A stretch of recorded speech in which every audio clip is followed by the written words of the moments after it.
And those of you who may be online, thank you so much for joining us for the Board of Trustees regular meeting today here on March 17th, 2025. Ms. Duncan, will you please call the roll? Terry Frazier, Here. Noel Garcia, Hope Lavelle, Here. Angela Matthews, Present. Robert Proctor, Here. Chatham Taylor, Here. LaShonda Thomas. Thank you. Trustee Lavelle, would you lead us in the Pledge of Allegiance? Allegiance to the flag of the United States of America and to the republic which stands one nation, indivisible, with liberty and justice for all.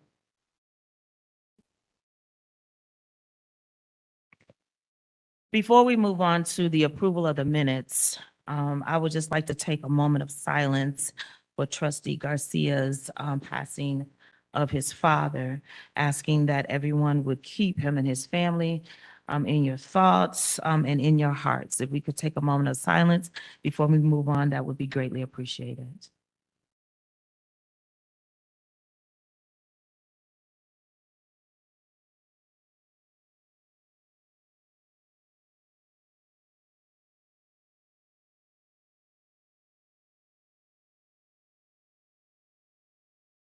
Thank you. Moving on to approval of minutes. Colleagues, you have before you some corrections to the October Audit Committee meeting, the March 3rd audit meeting, and I do believe that there was some corrections to the February 17th regular Board of Trustees meeting. You have those corrections in the front of you. Have you had an opportunity to see those? And Ms. Duncan did send those corrections out a little bit earlier today before our board meeting. If there are no objections to the corrections, I will ask for a motion to approve the minutes of October 7th, 2024 Audit Committee meeting, March 3rd, 2025 Audit Committee meeting, and the February 17th, 2025 regular Board of Trustees meeting. I move that we accept the amended meeting minutes as well as the other minutes as submitted. Thank you, Trustee Lavelle. Is there a second? Second. Thank you, Trustee Proctor. It has been moved by Trustee Lavelle and second by Trustee Proctor that we would approve the meeting minutes of October 7, 2024 audit, March 3rd, 2025 audit, and the February 17th, 2025 regular Board of Trustees meetings with the corrections as noted. Are there any discussions? Hearing none. Ms. Duncan, would you call the roll? Chatham Taylor, Aye. Robert Proctor, Aye. Hope Lavelle, Aye. Noel Garcia, LaShonda Thomas, Angela Matthews. Aye. Terrence Frazier, Aye. motion carried. Thank you. Moving on to additions or deletions to the agenda. Colleagues, are there any additions or deletions to the agenda, not the consent agenda? Hearing none. Moving on to limited public comment regarding agenda items only. Persons will have 3 minutes to approach the board with regards to limited public comment, agenda items only. Good evening, members of the board. Good evening. Newer board members. I'm Mark Kelland, a psychology professor and accreditation liaison officer. And I noticed on the agenda this evening is the administration's recommendation for external and internal auditors, which I thoroughly affirm. I completely agree with it. The comment I wanted to make is that when I begin. I'm sorry, sir. Point of order. Those external auditing services are under the consent agenda item. And so when we get to that point, then that item can be removed and we can have discussions. I'm not making a request that the item be removed. I know. Thank you so much.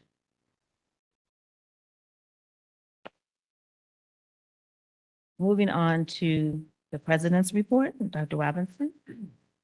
Thank you, Chair Matthews. Good evening, trustees. Good evening, everyone. Happy St. Patrick's Day. And see, I've already been pinched. I forgot to wear green. A brief president's report this evening, Chair Matthews and trustees. I always like to show the printed report, and I want to highlight a few things. You'll notice on the cover highlights our HBCU transfer event. You'll see Benita and Madison Duncan on the cover there, representing HBCUs on that panel. On page 5, there's information about a Star Zone survey we're doing for our students, soliciting feedback about student services.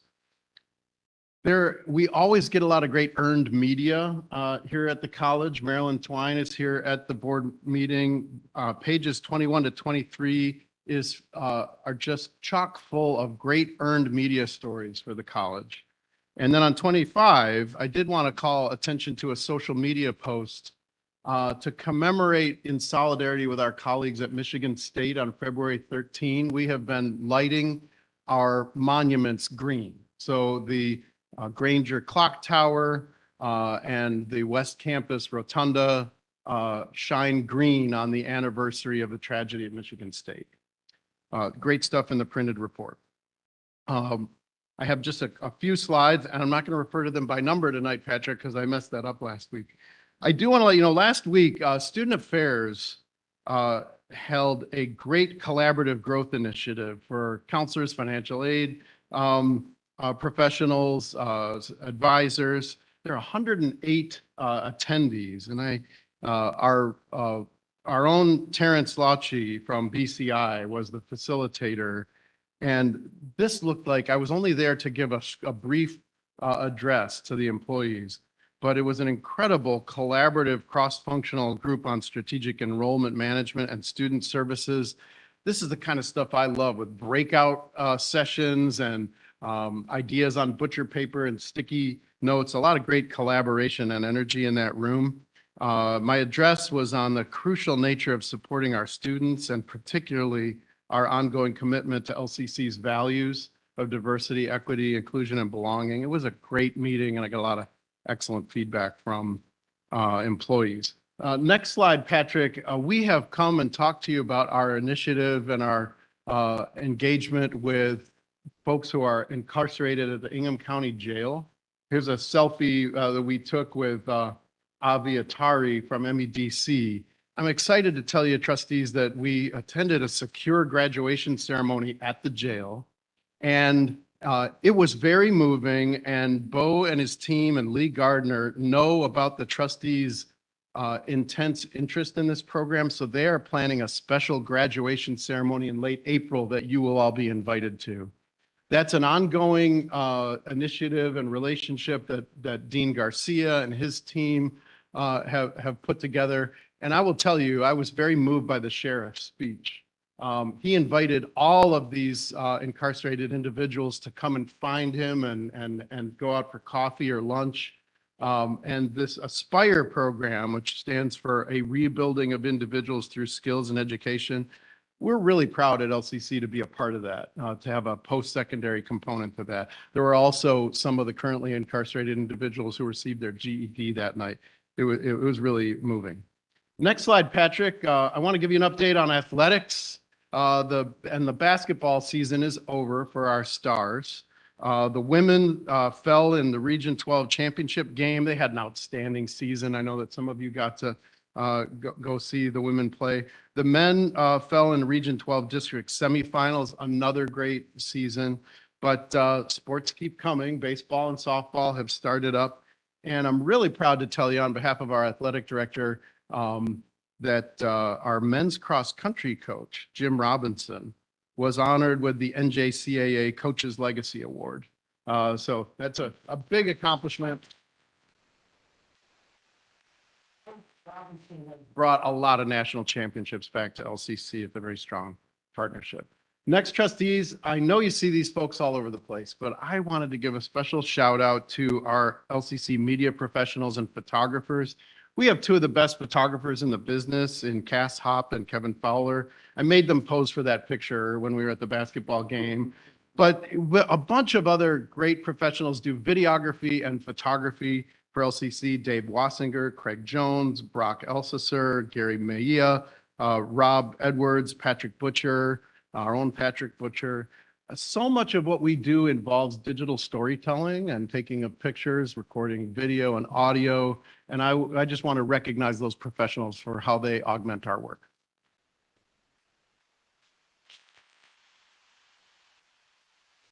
Steve, before I introduce new employees, this is a little point of personal privilege. You know I'm the co-sponsor of the LCC Vinyl Record Club.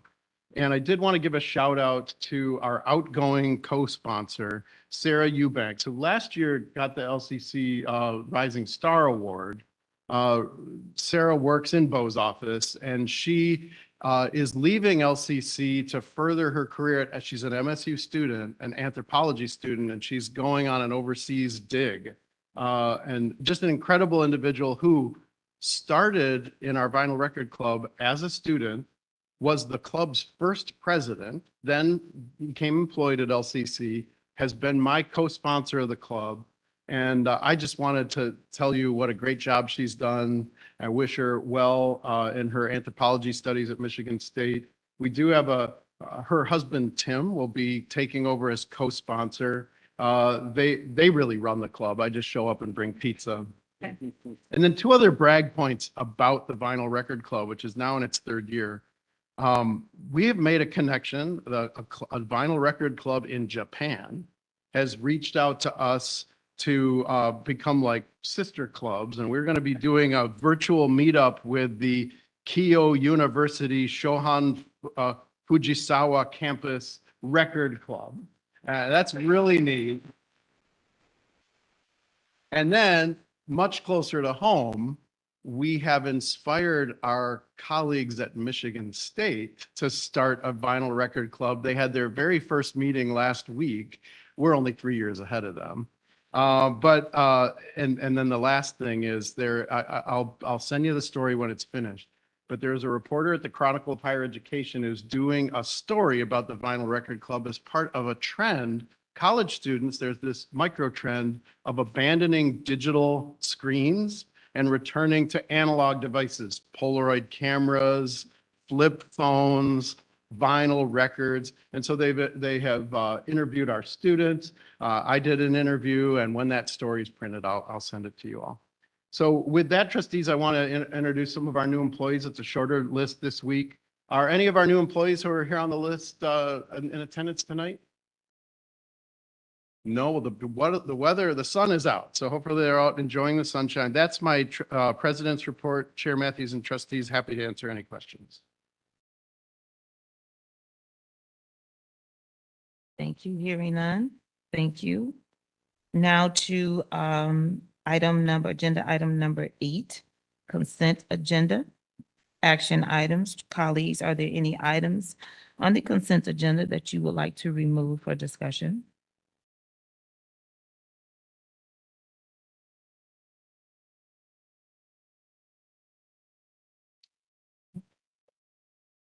Hearing none. Ms. Duncan, would you call is there a motion to approve the consent agenda? Action items A, 1 and 2, B, 1 and 2, C, 1, D, 1 and 2.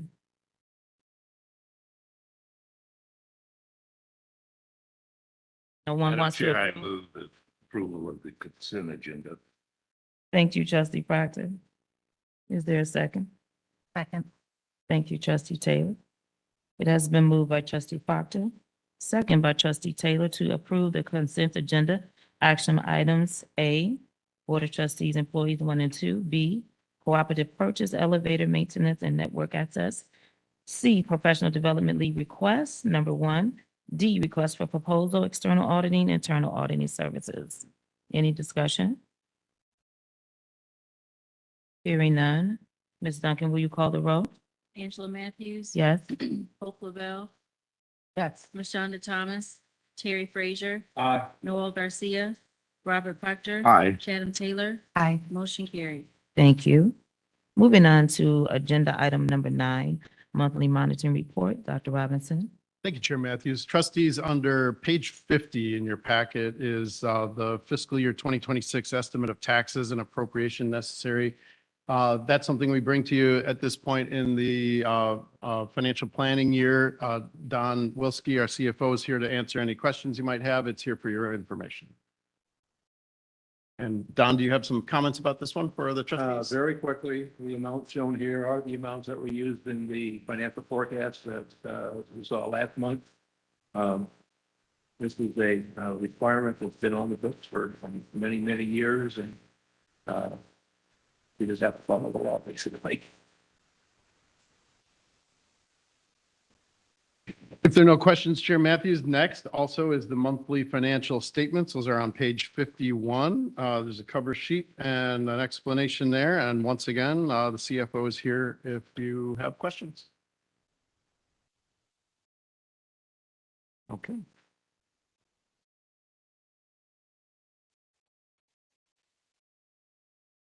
Oh, very good. Trustee Lavelle, sorry about that.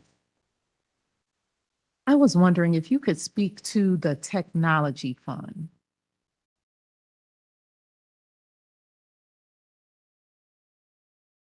Can you just talk about like how that's calculated, where I could?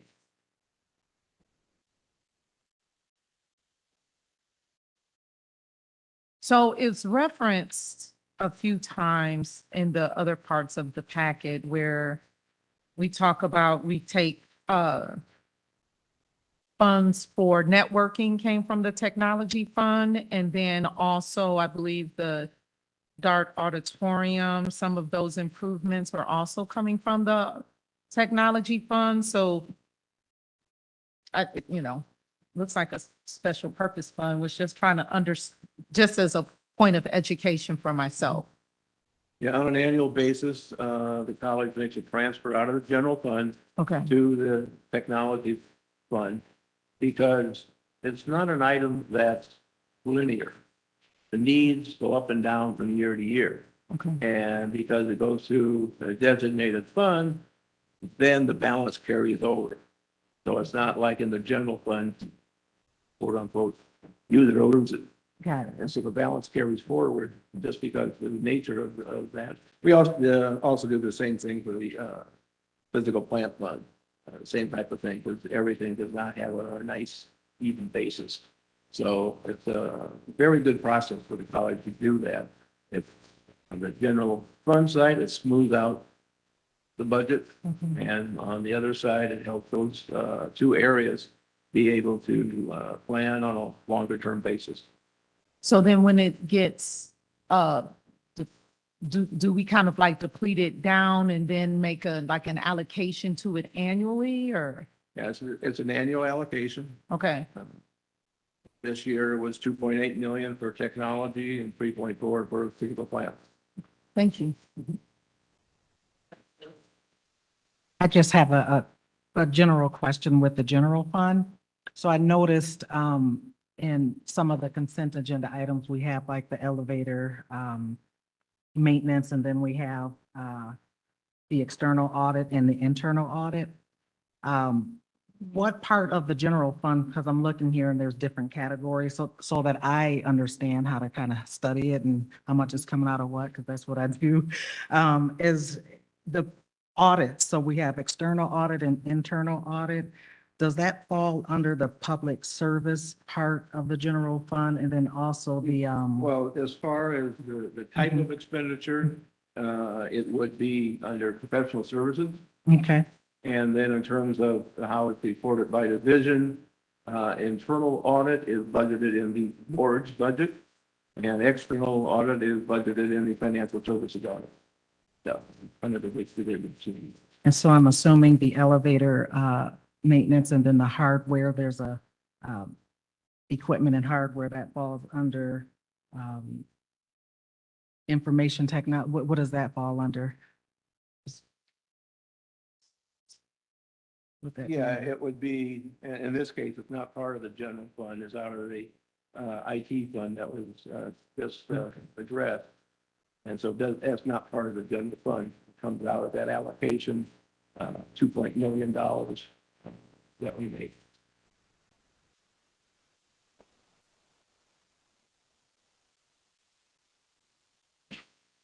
Okay, I just thought I saw something that said general fund under, when I was researching the consent agenda items, it stated general fund on most of those items. So that's why I went back and I looked and saw the different categories. So, If I could, Chair Matthews, I think that trustee Taylor's talking about page 26. There's the financial implications of the co-op purchase on the elevator maintenance.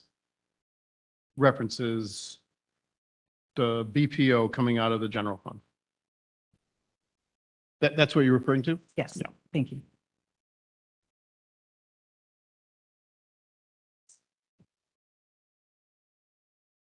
Yeah, elevator maintenance is an ongoing annual process. That should be in the general fund, and it's always reoccurring. Those other funds of those expenses that are the nature that they don't occur evenly over a year, over years even.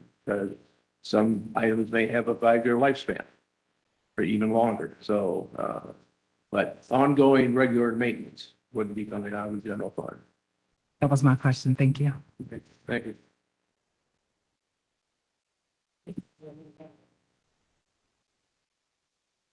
Thank you, Chair Matthews. Next is item C under this item is the monthly police department report, the citizen contact reports. They're on page 75. I see the chief is here. You know my opinion about this report. This is an example, an exemplar initiative in transparency in policing. If there are no questions, there's also, oh, there we go.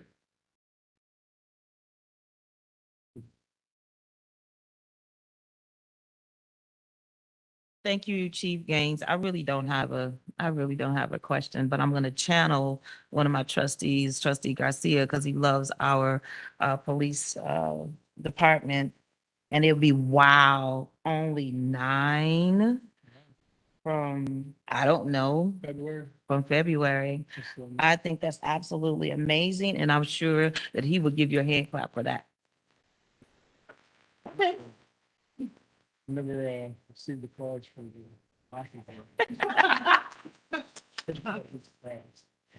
That means people are not turning on their, on the red on the right. I stay away from it myself. I just go all around. So thank you. Great work, you and your team. Great work. Chair Matthews there and trustees, there's one remaining monthly monitoring report. This comes in March. This is the report on demographics of employees. It's here for information every March. Question? No? All right. Thank you, Dr. Robinson. Moving on to agenda item number 10, the linkage planning and implementation, community linkage chairs reports. I really don't have too much to say. I've been to events. I can't remember when. I'm getting older, so maybe that's part of that process. So all I'm gonna say is we have a Board of Trustees planning calendar. There's a plethora of things that are happening with regards to LCC. We got graduations and ceremonies and celebrations and so on going on. So trustees, just govern yourselves accordingly with regards to RSVPs and places that it would be really good for us to show up and support if you can. Moving on to committee report, the audit committee update, Trustee Proctor. Thank you, Madam Chair. The audit committee met on the 3rd of the month, received a report from Baker Tilly Advisory Group. Baker Tilly serves as our internal auditor, meaning they keep us compliant with the regulations, rules, laws, which govern our operations. This report had to do with Baker Tilly's review of our Title IX compliance and essentially found that we are compliant with all of the major features of some rules that were adopted in 2024 in August. We had a review of that in, I think, our December agenda. We adopted some changes to our policies and procedures. It's unclear whether the new administration has rolled back much of that, but in any event, Baker Tilly reviewed what we had done and found that we were compliant with those changes that took place in 2024. They found a couple minor areas in which we could do some gap filling. The administration has reviewed those and concurred and are following forward on those recommendations to fill in some gaps. So we're in good order, at least for the moment. And I say that because no telling what might happen in 2 hours from DC. So that's where we are. Thank you, Trustee Proctor. Moving on to number C, Board Member Report, Foundation Board Report. Vice Chair Frazier. Good evening, everyone. Okay. Wonderful. Oh my gosh, the foundation board is amazing. So just to let you know, they are doing a great job. I had my first foundation meeting. I'm going to forget the date, but I know it's the last week in February. I think the 27th. Yes, I'm right. Busy day. But I want to let you know that Liz and Tom brought, they established an endowment with $30,000 to support students in public service. And they also have included a 7-figure gift to establish a final gift support. So let's give them a round of applause of the family.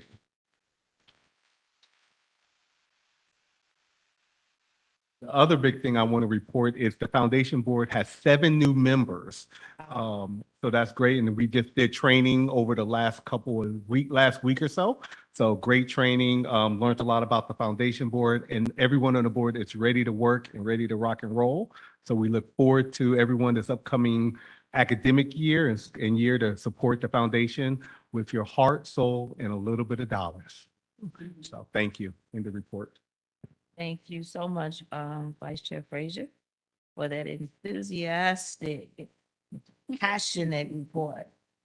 Moving on to unfinished business, hearing none, seeing none, new business, hearing none, seeing none.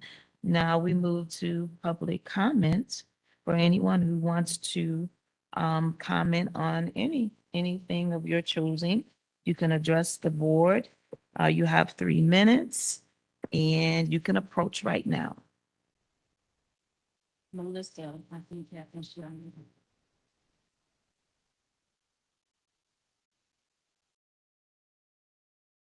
Oh, yes, if there's no one in person.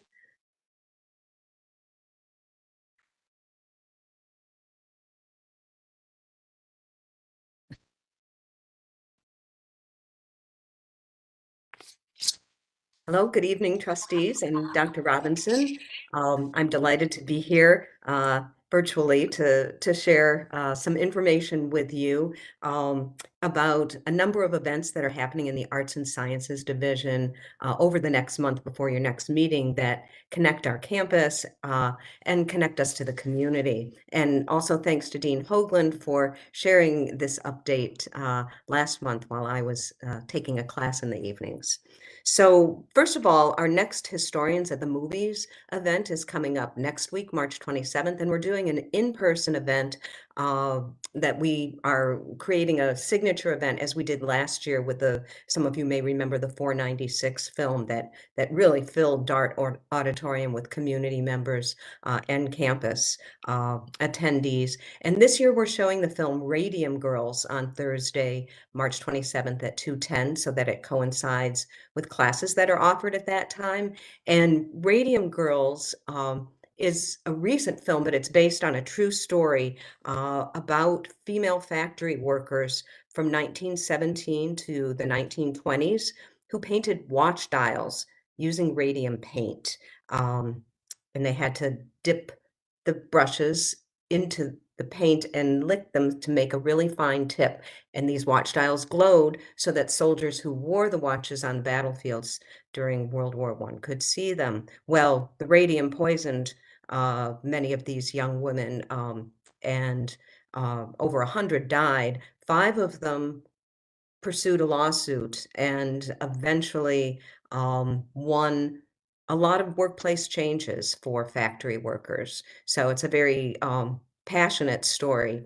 And we're excited that the director is going to be joining us via WebEx afterwards for conversation. A couple weeks later, Performing Arts is presenting Puffs, or Seven Increasingly Eventful Years at a Certain School of Magic and Magic.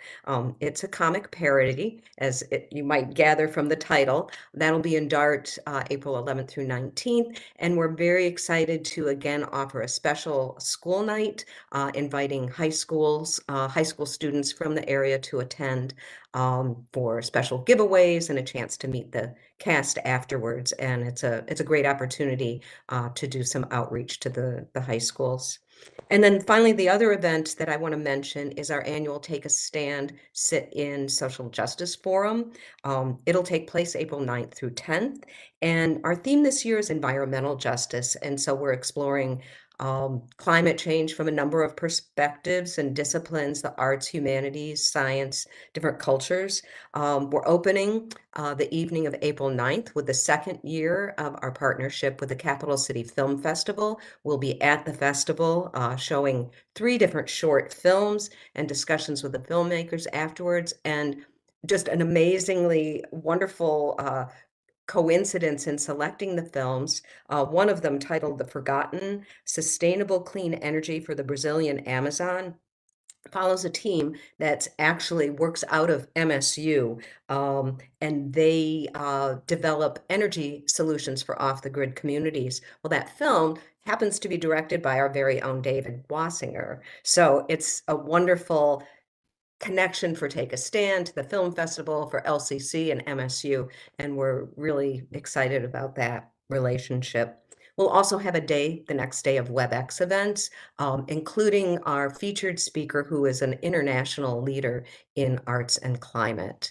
And I can follow up with Ms. Duncan and get specifics. I know you all have extremely full calendars, so even just a chance to tell you about all this good work that's happening on campus and that brings us into the community is very much appreciated. So thank you and have a wonderful evening.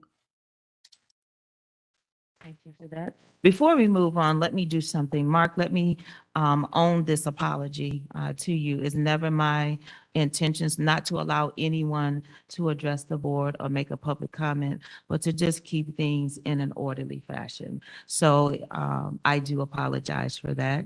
Would love to hear your voice with what you were going to say. And I'm going to add an additional couple of minutes. So you have 5. Okay.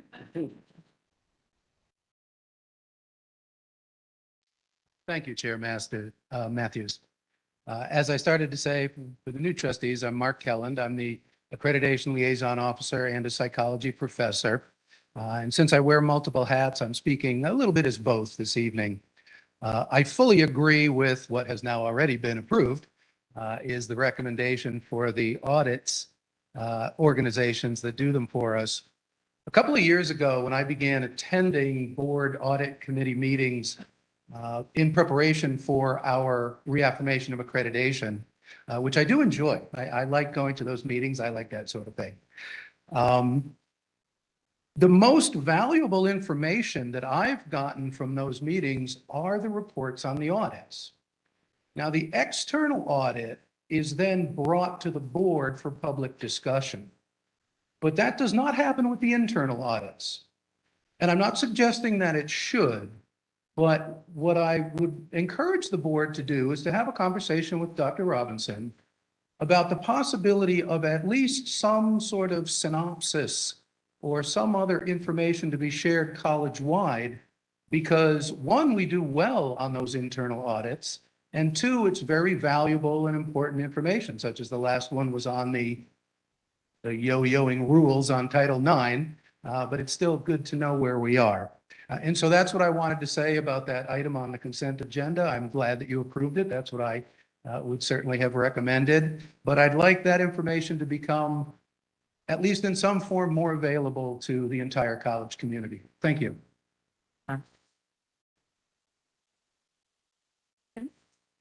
Any other public comments? Seeing and hearing none. Moving on to board comments. Any of my colleagues? Any comments from my colleagues? Trustee LaBelle? Well, March is Women's History Month. And so I would just like to acknowledge all the wonderful women that are not only here, but also work a part of LCC that just keep things going, and to celebrate you and to also thank you for all of your hard work and everything that you do.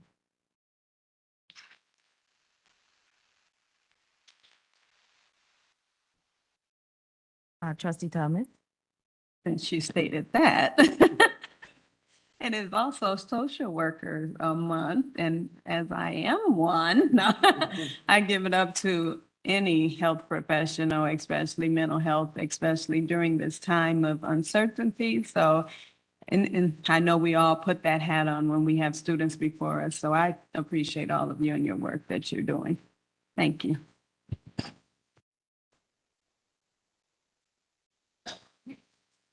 Trustee You want Proctor? to end this meeting early? Don't call on me. Never mind. Uh, Trying to fit this into the context. I talked to our legal counsel earlier about attending a meeting of the MCCA with regard to the issue of developing a compensation policy for our president. Now, we come up with a compensation, I'll call it protocol, but it varies, and we could do something that's more structured. So what I've learned in the course of serving on the executive committee of the MCCA is something about developing a more structured approach to compensating the president and how we would go about the process of doing that.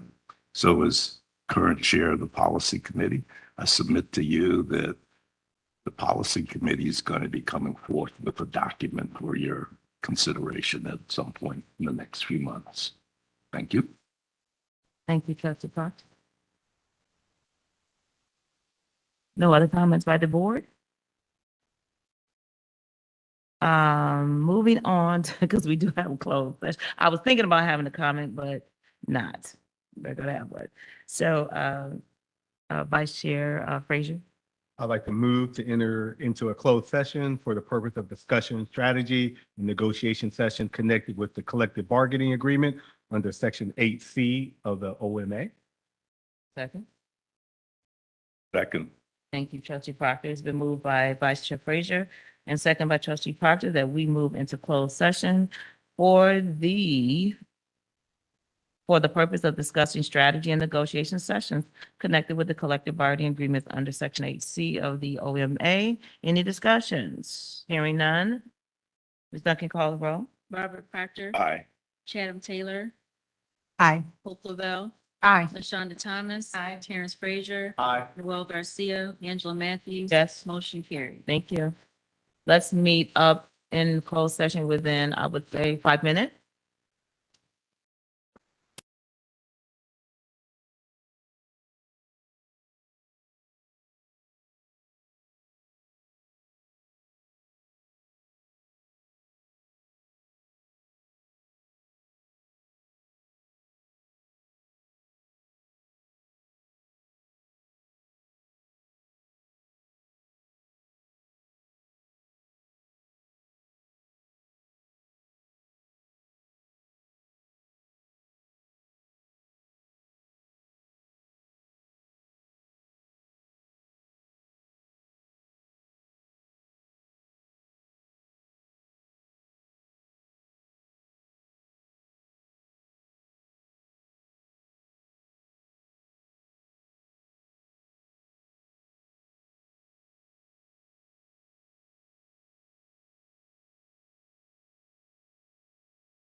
But I didn't forget. Well, Oh, yeah, real quick.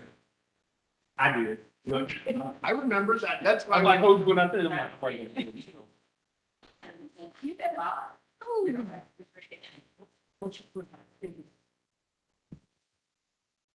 We have resumed our regular board meeting.